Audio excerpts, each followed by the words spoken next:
یہ یہاں پر جب یہ سینیورٹی کے اصول کے اوپر بات کی جاتی ہے تو ایک جج کی کمپیٹنسی کے اوپر کوشچن نہیں ہوتا، بلکہ ایک پروسیس کے اوپر ہوتا ہے کہ یہ جج جو ہیں یہ بہت زیادہ سینئر ہیں، اور اس لیے موسٹ سینئر جج کو ہی سپریم کورٹ میں لایا جانا چاہیے۔ محمد علی مظہر صاحب کو سپریم کورٹ میں ایز اے جج لایا گیا، پھر اس کے بعد chief justice Sindh High Court ان کو بطور احمد علی شیخ کو بطور ایڈ ہاک جج لانے کے لیے باقاعدہ جوڈیشل کمیشن اجلاس ہو گیا، جی اجلاس ہوا، اور پھر باقاعدہ پھر اوتھ ٹیکنگ کے لیے تمام تر انتظامات مکمل کر لیے گئے، کرسیاں سجائی گئیں، اور انہوں نے بڑا پرنسپل سٹینڈ لیا۔ انہوں نے سپریم کورٹ میں ایز اے ایڈ ہاک جج آنے سے انکار کیا، اور پھر اس کے بعد ابھی تک جو ہے دوبارہ ان کا معاملہ ٹیک اپ نہیں ہوا۔ اب آتے ہیں جسٹس عائشہ ملک کے حوالے سے۔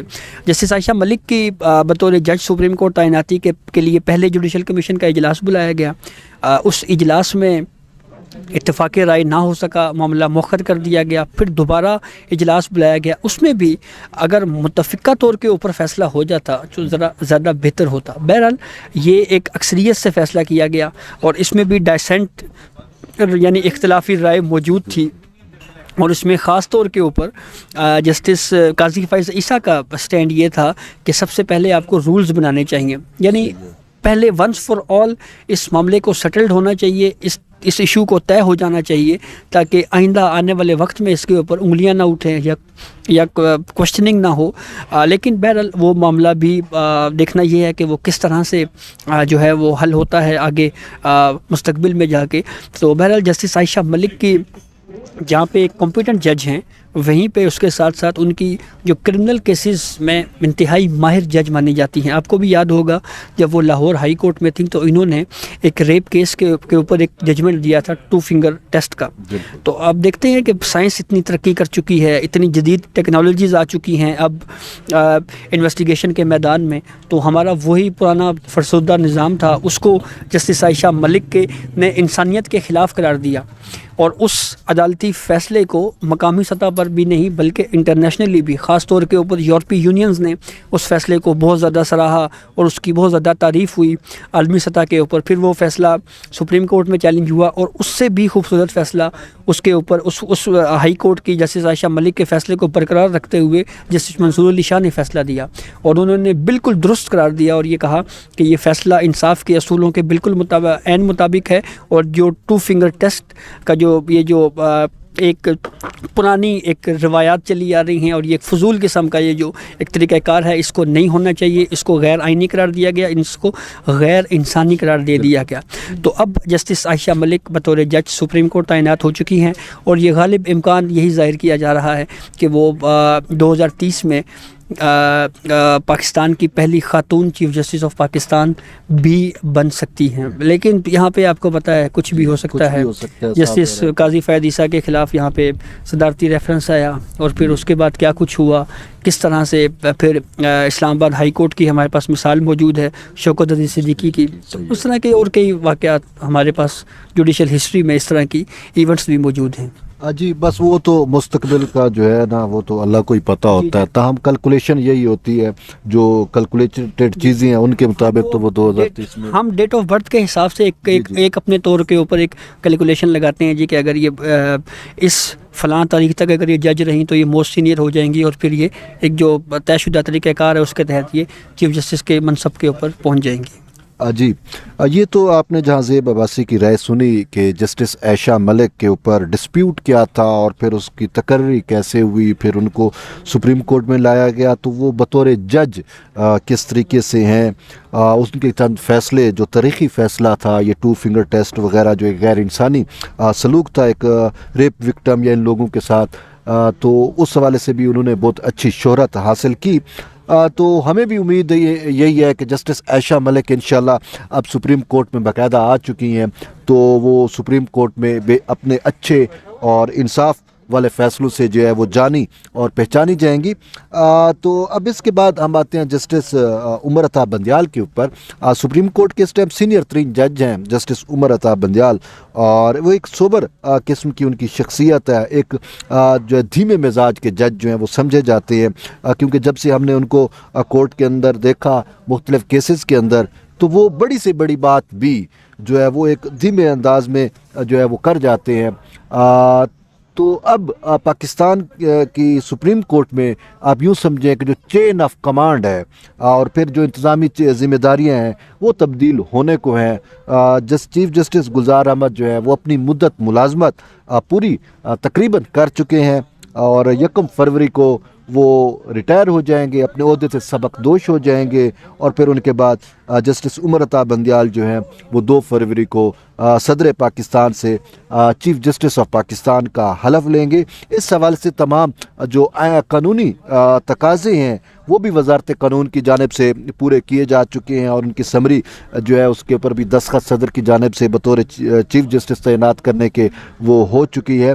تو اب ہم آتے یہ دیکھنا یہ ہے کہ جسٹس عمر عطا بندیال صاحب جو ہیں وہ ہم پوچھتے ہیں جہاں زیب عباسی صاحب سے کہ انہوں نے جسٹس عمر عطا بندیال کو کیسا پایا اور وہ مستقبل میں بطور چیف جسٹس ان کو کیسا دیکھ رہے ہیں. جی جہاں زیب صاحب آپ کیسے دیکھیں طیب, یہ ذرا کوشچن ذرا مشکل ہے اس کا جواب دینا کہ ایک جج جو ہیں جب وہ چیف جسٹس آف پاکستان بنیں گے تو وہ کیسے ہوں گے, کیونکہ دیکھیں ہمارے پاس اس کی بھی کئی مثالیں موجود ہیں ماضی کی. مثال کے طور کے اوپر ہم دیکھتے ہیں سابق چیف جسٹس میاں ثاقب نثار کو, وہ جب ایک جج کے طور کے اوپر ان کا کنڈکٹ تھا تو وہ ایک بہت زیادہ بولنے والے جج کی کیٹیگریز میں شامل نہیں ہوتے تھے, اور ہم اس وقت یہ کہتے تھے کہ یہ بہت اچھی بات ہے کہ ججز کو بلا ضرورت آبزرویشنز اور اس طرح کے کومنٹس نہیں کرنے چاہیے. وہ آرٹیکل 184(3) کے بے دریغ استعمال کے خلاف تھے. وہ یہ کہتے تھے کہ یہ جو آرٹیکل 184(3) ہے اس طرح سے استعمال نہیں ہونا چاہیے. لیکن پھر جو چیف جسٹس آف پاکستان بنے اور جس طرح سے انہوں نے تباہی پھیلائی اور جوڈیشری کے ساتھ جو کچھ ہوا, یہ مثالیں ہمارے سامنے موجود ہیں. لیکن ہمیں نئے آنے والے چیف جسٹس کے بجائے جو چیف جسٹس جا رہے ہیں ان کے اوپر میرے خیال میں بات کرنی چاہیے. وکلاء برادری کی ایک بڑی تعداد جو ہے وہ موجودہ چیف جسٹس گلزار احمد صاحب سے نالاں رہی, ناراض رہی. ہم نے مختلف تقاریر دیکھی, حامد خان صاحب کی ہو گئی, احمد علی کرز کی ہو گئی, یا دیگر ہمارے جو بڑے وکلاء ہیں, جی رشید رضوی صاحب ہو گئے, جی بڑے جو نام ہیں وکلاء میں, وہ ان کا ہی ہمیشہ یہ کہنا تھا کہ ہمارے کیسز نہیں لگتے. تو ہمیں جو ہے, اور یہ کہا ایک ٹرم بھی انٹروڈیوس کروائی گئی کہ جی یہ وہ دور ہے کہ جو کیسوں کو دبایا جاتا ہے. کئی کیس ہمارے سامنے اس کی مثالیں موجود ہیں. مثال کے طور کے اوپر ہم دیکھتے ہیں وقار سیٹھ کی پٹیشنز فائل ہوتی رہیں, وہ سماعت کے لیے فکس نہیں ہوئیں. شوکت علی صدیقی والا جو معاملہ تھا وہ بھی بہت کم اس کو سماعت کے لیے فکس ہوتا رہا. پرویز مشرف کو جب ہائی کورٹ نے ریلیف دیا گیا, جب اسپیشل کورٹ کے فیصلے کے خلاف اس کے خلاف اپیل آئی, اس کو ابھی تک سماعت کے لیے مقرر نہیں کیا گیا. اور پھر اس کے بعد سب سے اہم جو معاملہ ہے اس تمام تر صورتحال میں کہ یوں بھی یہ ایک امپریشن یہ بھی موجود ہے وکلاء کی طرف سے کہ chief justice of Pakistan Gulzar Ahmed صاحب کا جو پورے ٹینیور کا جو فوکس تھا وہ شاید سندھ رہا, اور کبھی وہ نسلا ٹاور ہو یا چاہے وہ انکروچمنٹ ہو. حالانکہ اس میں بھی کوئی دو رائے نہیں ہے کہ انکروچمنٹ ایشو ضرور ہے, لیکن وہ صرف ایک صوبے کا نہیں ہے, وہ پورے پاکستان کا ہے. اسلام آباد کے اندر بھی ہم دیکھتے ہیں آئے روز لوگوں کی زمینوں کے اوپر قبضے بھی ہوتے ہیں. یہاں پر آئے روز جو ہے وہ انکروچمنٹس بھی ہوتی ہیں. پھر اس کے بعد پنجاب ہے, کے پی ہے, بلوچستان ہے, پورے ملک کا ایشو ہے انکروچمنٹ کا. لیکن اس ٹینیور میں چیف جسٹس گلزار احمد صاحب کا جو پورا ٹینیور ہے تو ہمیں یہ امپریشن یہی ملا کہ ان کا فوکس صرف اور صرف سندھ ہی رہا. وہ جی فلاں آپ نسلا ٹاور گرا دو, اس کو یہ کر دو, اس میں ترقی نہیں ہے باقی صوبوں جی اور وہ جس مطلب کچھ ایسی عجیب و غریب قسم کی سندھ سے آواز بھی آئی, مطلب کہ یہ بھی کہا گیا کہ یہ ایک جو ہے لسانی تنظیم کے سیکٹر انچارج بھی رہے. تو ویسے جب ہم اس کا اوورال ٹینیور دیکھتے ہیں تو ہمیں تو یہی نظر آتا ہے کہ بطور چیف جسٹس ان کا صرف ایک ہی فوکس تھا کہ کسی نہ کسی طریقے سے سندھ حکومت کو جو ہے وہ دبایا جائے. دیکھیں یہ امپریشن جیسے میں نے آپ کو بتایا کہ جو عدالتی کیسز جو وہ سنتے رہے اس میں امپریشن تو یہ ضرور تھا کہ زیادہ فوکس جو ہے وہ چیف جسٹس آف پاکستان صاحب کا سندھ ہی تھا. اور وہ مثال کے طور مطلب کئی ایسے کیسز ہیں جیسے وہ ہمیں یاد ہے اے پی ایس والا معاملہ ہوا, اس کے اوپر پرائم منسٹر کو بلایا گیا, آج تک اس کی ہیئرنگ دوبارہ نہیں ہوئی, 2 دفعہ وہ ٹائم لے چکے ہیں. اور یوں لگتا ہے کہ جیسے وفاقی حکومت خود چاہ رہی ہے کہ کسی طرح سے یہ ریٹائر ہوں اور پھر معاملہ جو ہے وہ مزید اس کو تاخیر کا شکار کیا جائے. پھر اس کے بعد سونامی درختوں والا ایشو تھا, وہ جی وہ نوٹس ہوا, سب کچھ ہوا, پھر اس کے بعد ابھی تک اس کیس کو دوبارہ فکس نہیں کیا گیا.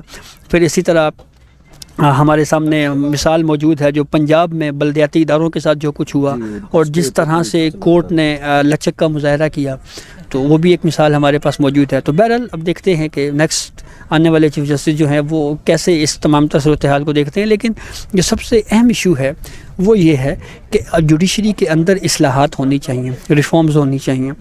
اب دیکھیں نا, زیر سماعت کیسز کی تعداد بڑھتی جا رہی ہے. سول کیسز میں جسٹس قاضی فائد عیسیٰ صاحب کے بینچ میں آپ بیٹھ جائیں, کبھی وہ 1964 کا کوئی کیس اس کو سن رہے ہوتے ہیں, کبھی وہ 1900 کچھ کا کیس چل رہا ہوتا ہے. اتنے پرانے کیسز ہیں, کرمنل پٹیشنز نہیں لگ رہی. 2016 کی ہمیں کئی اسائلین کی طرف سے مجھے یہ کہا گیا کہ جی ہماری 2016 کی کرمنل پٹیشن ہے, لوگ جیلوں میں ہیں کہ بھئی ہماری یہ پٹیشن جو ہے وہ سماعت کے لیے مقرر نہیں ہو رہی. 2018 کی پٹیشنز ہیں وہ ابھی پینڈنگ ہیں. اور جسٹس آصف سعید کھوسہ جب چیف جسٹس آف پاکستان تھے تو ان کے دور میں گو کہ کچھ تھوڑا بہت کرمنل کیسز کی حد تک فوکس ضرور کیا گیا, لیکن اس کے بعد یہ معاملہ جو ہے اب دوبارہ تاخیر کا شکار ہوتا جا رہا ہے. یہ بنیادی ایشوز ہیں, لاپتہ افراد کے کیسز ہیں, وہ سماعت کے لیے فکس نہیں ہو رہے. تو یہ اس طرح کی چیزیں ہیں. ٹھیک ہے, یہ تو چیزیں ہیں, لیکن ہماری وہی بات ہے کہ جسٹس بندیال صاحب جب چیف جسٹس ہوں گے تو کیا کوئی آپ کی ایکسپیکٹیشن ہے ان سے؟